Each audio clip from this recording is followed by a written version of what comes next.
Detroit has always been a city with two faces, one forged in steel, industry and music, and another shaped by collapse, poverty, and abandonment. But nothing reveals the city's darkest face more than what happened inside the Wayne County morgue during some of its worst years. The crisis wasn't some myth whispered in online forums. It wasn't an urban legend or a horror story told to scare teenagers. It was real, documented, investigated, and caught on camera, a morgue so overwhelmed that its coolers overflowed with the dead. This story begins in the early 2000s, long before Detroit's bankruptcy, though the seeds were already planted. Decades of economic decline, factory closures, population loss, job cuts had left the city wounded. When poverty rises, so do unclaimed deaths. When people die with no insurance, no savings, and no family to handle burial costs, their bodies end up at the morgue and sometimes they never leave. Inside the Wayne County Medical Examiner's office, staff were accustomed to tragic scenes. But slowly, almost unnoticed at first, the number of unclaimed remains began to rise. By the time anyone admitted the truth, the coolers, industrial freezers meant to store no more than a few hundred, were packed so tightly that workers struggled to slide the racks in and out. Some bodies were held months past what any facility should store them. Others were stacked in cramped conditions, tagged with handwritten notes because the morgue ran out of proper ID bands. But numbers alone don't tell the story. You have to imagine what it felt like. Freezer doors that barely closed, the soft hum of old machinery running nonstop, the staff, exhausted, underpaid, and overwhelmed, trying to maintain dignity for the lost when the system around them crumbled. The morgue wasn't haunted by ghosts, it was haunted by neglect. The trouble found its way to public attention when several employees spoke out anonymously. They described coolers packed beyond capacity, bodies stored on makeshift shelves, and the heavy, suffocating smell that lingered when the coolers opened. They said the facility simply wasn't built to handle the volume. They said nobody listened. They said the crisis didn't shock them anymore, only how normal it had become. Detroit families began to report another horror, long delays before they were even notified that a loved one had died. One woman learned that her brother had been in the morgue for 8 weeks before anyone managed to call her. Another man only found his father because he started making calls himself, going from hospital to hospital before the morgue finally confirmed his worst fear. Many people in Detroit, especially the poor, were effectively vanishing into the system. But the morgue wasn't the villain. It was merely the last stop in a failing chain. Hospitals were overwhelmed, social workers stretched thin, and funeral homes were turning away families who couldn't pay for services. The unclaimed bodies piled up because there was nowhere for them to go.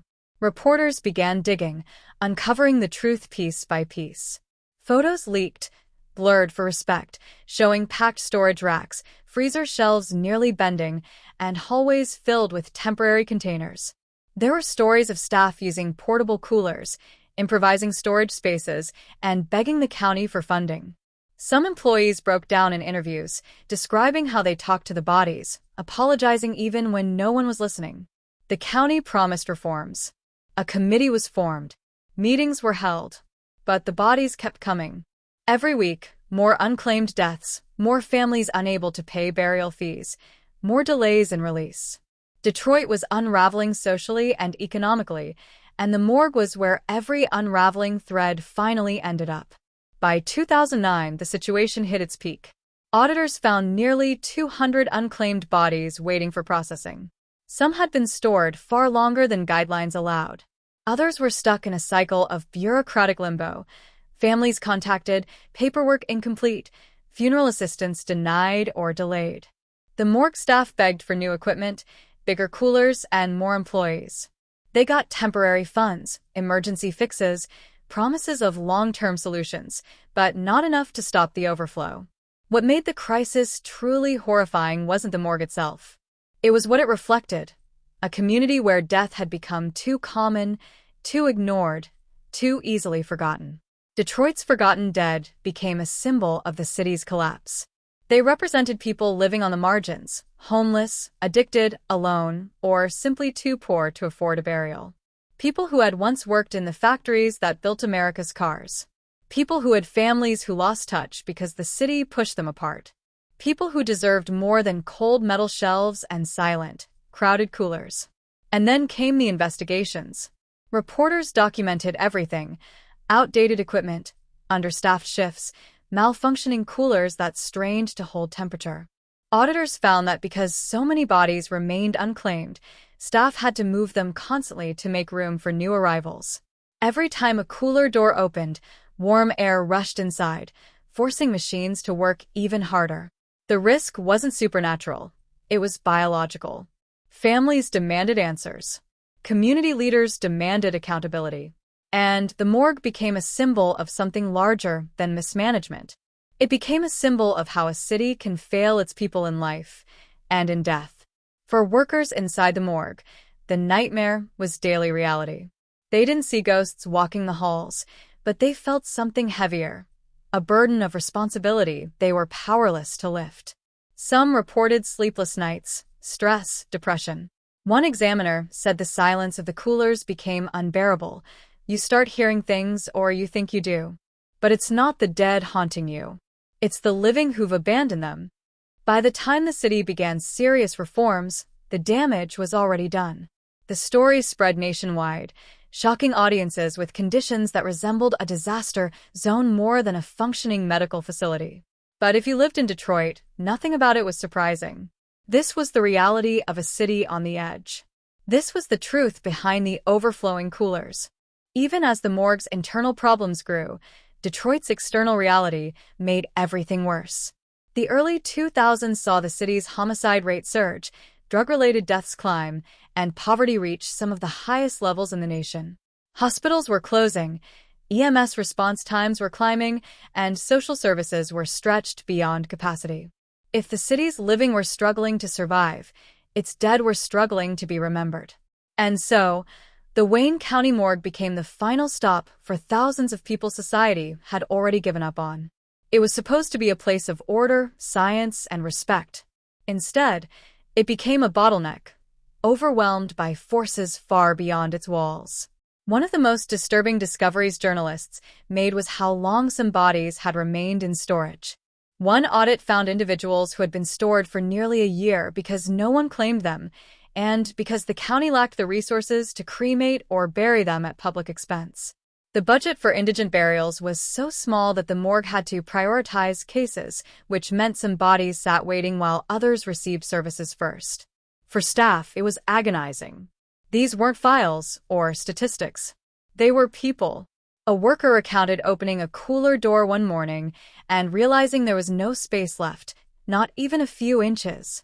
The racks were full, the floors were lined, and temporary shelving had been pushed beyond safe limits. The cooler's compressor whined loudly, straining under the overload. The worker's exact words were, "It felt like the room was breathing. Too many bodies, not enough air." No one could forget that sound. By this point, the situation was becoming public knowledge. Families told their stories on local news channels, describing everything from delayed notifications to lost personal items. One grieving mother claimed she found out her son had died only because she saw his name accidentally appear on a police incident list online. When she called the morgue, they confirmed he had been there for weeks. She broke down in the interview, asking, "How can someone be dead that long and no one tells you?" Another case involved a homeless veteran whose body remained unclaimed for months. He had family, but they lived out of state and had moved several times. The morgue called old numbers, sent letters to outdated addresses, and documented every attempt, but no contact was ever made. When the family eventually learned the truth, they were devastated. He had died alone and remained alone far longer than he should have. Stories like that weren't rare. They were common. As the crisis deepened, the morgue's infrastructure began to fail. The coolers were outdated, built for a smaller city population. Staff reported that temperatures fluctuated, forcing them to adjust settings constantly to maintain safe conditions. When the system broke down, which it did more than once, workers had to transfer bodies rapidly between units. One incident involved employees scrambling in the early morning hours, using backup coolers and even partnering with funeral homes to temporarily store remains. The emotional toll on staff was immense. Autopsy technicians, assistants, transport workers. Many described feeling like they were drowning in tragedy. They weren't just handling the dead. They were managing the consequences of poverty, crime, addiction, and isolation. One technician told an investigator, "People think it's scary because of ghosts. This is scarier. It's the weight of all the lives no one cared about." Day after day, the coolers hummed. Fluorescent lights flickered overhead. Workers logged names, tagged bodies, filed reports, and tried to maintain professionalism. But some nights, when they were alone in the lab, the silence became too heavy. There were no screams, no shadows, no supernatural whispers, just the mechanical rhythm of a failing system and the knowledge that tomorrow would bring even more bodies. And then came the tipping point. A whistleblower leaked information to a major Detroit news outlet, describing conditions inside the morgue as inhumane. They detailed overcrowding, malfunctioning equipment, delayed autopsies, and staffing shortages. They accused leadership of ignoring warnings and downplaying the severity of the crisis. They claimed the morgue was on the verge of collapse. The story exploded. TV vans lined the street outside the medical examiner's office. Journalists demanded press access. Cameras captured staff entering and leaving the building, their faces tired and anxious. Some refused to speak. Others offered short, heartbreaking comments. "We're doing everything we can," one worker said. But it's not enough. Wayne County officials held emergency meetings. They promised immediate action. They assured the public that dignity and respect were priorities. They blamed budget constraints, aging facilities, and external pressures. But the public wasn't convinced. Families of the unclaimed demanded accountability. Community leaders demanded oversight. Activists demanded answers. For several weeks, the morgue was at the center of Detroit's attention. Audits were ordered. Investigators walked the halls, checked cooler temperatures, reviewed records, and interviewed staff. Their findings were blunt. The morgue was overwhelmed, underfunded, understaffed, and operating beyond capacity. Some coolers were running dangerously warm. Some bodies were improperly labeled because the morgue ran out of the right supplies. Some autopsies were delayed due to lack of space and personnel. And many bodies had been stored far longer than recommended. The report didn't use dramatic language. It didn't need to. The facts were horrifying enough. Meanwhile, Detroit, struggling with unemployment, crime, and decaying infrastructure, watched in shock. Some residents weren't surprised. They had been dealing with systemic failures for years. Others were outraged, believing the crisis was a sign of deeper governmental neglect. The morgue became a symbol of the city's decline. Not because of the bodies, death comes to every city, but because of what those bodies represented. Forgotten lives. Forgotten families. Forgotten responsibilities. In the middle of this storm, the morgue staff tried to keep going. They lifted bodies, cleaned equipment, filled out forms, and fought to maintain dignity in the face of impossible odds. Some likened the work environment to a battlefield triage station. Constant motion, constant pressure, constant emotional strain. But this wasn't a war zone. It was a morgue, a place where the dead were supposed to be honored. And yet, in Detroit's darkest years, that simple expectation became nearly impossible.